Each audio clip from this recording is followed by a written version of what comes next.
Perkenalkan, nama saya Prasetya Pramasta, NIM 115-2021. Pada kesempatan kali ini, saya akan mempresentasikan mengenai analisis framing, yaitu konstruksi fakta dalam bingkai berita.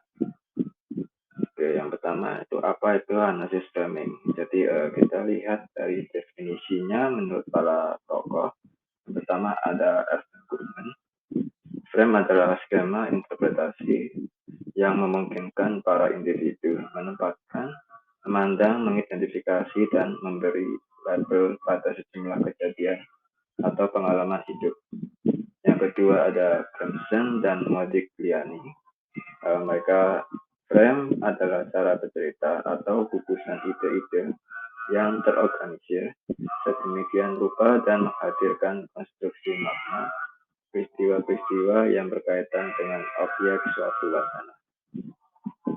Dan yang ketiga ada Gitlin, frame sebagai pola berkesinambungan tentang aspek kondisi, interpretasi, dan penyajian atas simbol-simbol yang secara rutin terseleksi, memperoleh penekanan dan pengecualian dalam pengaturan wacana.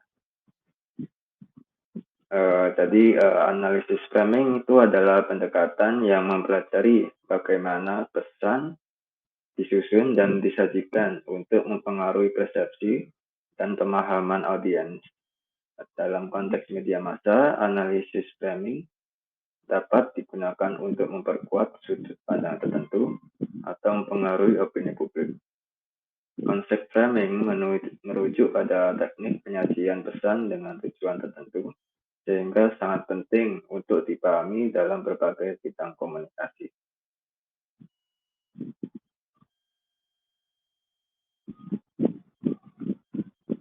Selanjutnya ada proses frame analysis. Proses frame analysis ini terdapat dua. Yang pertama ada individual frames. Individual frames ini adalah gagasan yang tersimpan dalam pemikiran yang dapat membimbing seseorang dalam memproses informasi. Yang kedua ada media frames. Media frames ini dipengaruhi oleh faktor-faktor struktural secara internal terhadap wartawan dan organisasi pemberitaan dalam membingkai isu, dan juga faktor-faktor eksternal yang mempengaruhi kerja jurnalistik.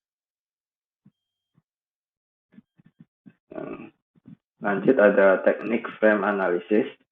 Yang pertama ada seleksi isu. Seleksi isu itu tidak semua aspek dari peristiwa ditampilkan. Karenanya jurnalis atau wartawan memilih aspek tertentu dari suatu isu. Dalam seleksi isu ada bagian yang ditonjolkan, ada bagian yang hilang dalam pemberitaan. Dan tekniknya ada yang pertama pemilihan fakta. Media atau wartawan menyaring fakta tertentu dan memberitakan aspek tertentu dari peristiwa. Yang kedua ada skrip. Semua berita pada dasarnya terdiri atas rangkaian fakta dan peristiwa. Satu fakta dan fakta lain dihubungkan, diberi konteks dan diberi keterangan oleh wartawan, sehingga peristiwa itu dipahami oleh khalayak. Teknik yang kedua ada penonjolan isu.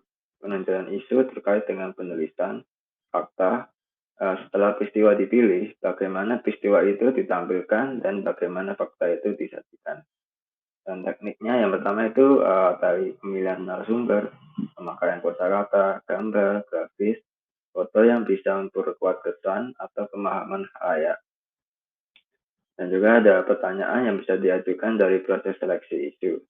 Misalnya, kenapa peristiwa itu yang diberitakan, bukan yang lain? Kenapa isu itu yang diangkat, bukan yang lain? Dan kenapa isi itu yang diberitakan, bukan yang lain? Oke. Next itu kita akan menjelaskan tentang perangkat analisis framing. Yang pertama dimulai dari analisis framing Murray Edelman. Edelman menjelaskan tentang prinsip dasar dalam memandang realitas. Jadi menurut Edelman, apa yang kita ketahui tentang realitas atau tentang dunia tergantung pada bagaimana kita membingkai dan mengkonstruksi atau menafsirkan realitas. Mengarahkan pandangan khalayak akan suatu isu dan membentuk pengertian mereka akan suatu isu. Elemen penting dalam melihat suatu peristiwa ialah bagaimana orang membuat kategorisasi atau suatu peristiwa melalui kategorisasi. Hendak kemana sebuah peristiwa diarahkan dan dijelaskan. Jadi kategorisasi ini merupakan abstraksi dan fungsi dari pikiran, alat bagaimana realitas dipahami dan hadir dalam benak khalayak dengan cara penyederhanaan. Jadi cara kerja kategorisasi adalah mengupayakan agar khalayak hanya mengingat satu dimensi menonjol saja dari suatu peristiwa. Yang kedua ada rubrikasi. Rubrikasi itu suatu peristiwa dikategorikan dalam rubrik tertentu. Bagian dari bagaimana fakta diklasifikasikan dalam kategori tertentu, dan bagaimana suatu peristiwa dikategorisasikan dan dikelompokkan ke dalam rubrik tertentu. Peristiwa tertentu dikelompokkan ke dalam rubrik besar seperti ekonomi, politik nasional, internasional, dan sebagainya, sehingga cara kerja rubrikasi antara lain dengan membuat khalayak hanya mengingat pengelompokan besar peristiwa saja. Perangkat analisis yang kedua ada Robert Entman. Di sini ada 4 perangkat. Yang pertama itu ada define problems atau pendefinisian masalah. Di sini pertanyaannya adalah bagaimana suatu peristiwa atau isu dilihat atau sebagai apa atau sebagai masalah apa. Yang kedua ada diagnosis cause, itu memperkirakan masalah atau sumber masalah. Sebagai penyebab dari suatu masalah, siapa atau aktor yang dianggap sebagai penyebab mereka. Yang ketiga ada make moral judgment, itu membuat keputusan moral. Nilai moral apa yang disajikan untuk menjelaskan masalah, nilai moral apa yang dipakai untuk melegitimasi atau mendelegitimasi suatu tindakan. Dan yang keempat ada treatment recommendation, yaitu menekankan penyelesaian. Penyelesaian apa yang ditawarkan untuk mengatasi masalah atau isu, jalan apa yang ditawarkan dan harus ditempuh untuk mengatasi masalah. Lanjut, perangkat yang ketiga itu adalah dari William E. Gibson dan Andrea Modigliani. Menurut mereka itu frame analisis yang dikembangkan Gibson dan Modigliani memahami wacana media sebagai satu gugusan perspektif interpretasi saat mengkonstruksi dan memberi makna suatu isu. Frame merupakan inti dari sebuah unit besar wacana publik yang disebut sebagai package. Di dalam package ini terdapat dua struktur, yaitu core frame dan condensing symbols. Dalam condensing symbols mengandung dua substruktur, yaitu framing device dan reasoning device. Oke, yang pertama ada eksemplar. Eksemplar itu mengemas fakta tertentu secara mendalam agar satu sisi memiliki bobot makna lebih untuk dijadikan rujukan atau pelajaran. Jadi eksemplar itu menjadi pelengkap bingkai inti dalam kesatuan berita untuk membenarkan perspektif. Yang kedua ada catchphrase, itu bentukan kata atau frase khas terminan fakta yang merujuk pemikiran atau semangat tertentu. Nah, catchphrase ini wujud dalam bentuk jargon, slogan atau semboyan.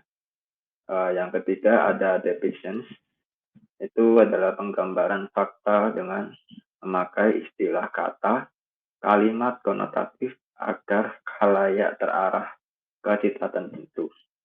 Asumsinya pemakaian kata khusus diniatkan untuk membangkitkan prasangka, menyesatkan pikiran dan tindakan serta efektif sebagai bentuk aksi politik.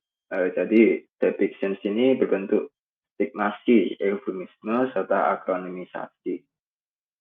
Dan keempat ada visual image. Visual image itu adalah pemakaian foto, diagram, grafis, tabel, kartun, dan sejenisnya. Oke, yang kedua ada reasoning device atau perangkat penalaran. Reasoning device ini merupakan dasar kebenaran atau alasan tertentu yang mendukung ide sentral dari berita. Dasar pembenar itu yang membuat pendapat atau gagasan tampak benar dan absah dan tak terbantahkan.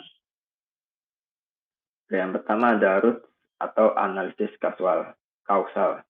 Analisis kausal itu adalah pembenaran isu dengan menghubungkan suatu objek atau lebih yang dianggap menjadi sebab timbulnya atau terjadinya hal yang lain. Jadi maksudnya itu roots itu membenarkan penyimpulan fakta berdasarkan hubungan sebab akibat yang digambarkan atau dibeberkan. Yang kedua itu ada appeal to principle atau klaim moral. Klaim moral itu membuat halayak tak berdaya menyangka argumentasi. Jadi appeal to principle itu adalah pemikiran prinsip klaim moral sebagai argumentasi pembenar, membangun berita berupa pepatah, cerita, rakyat, mitos, kebenaran, dan sejenisnya. Ada yang terakhir ada perangkat analisis framing dari Zhong Dangpang dan Gerald M. Kosinski. Jadi menurut mereka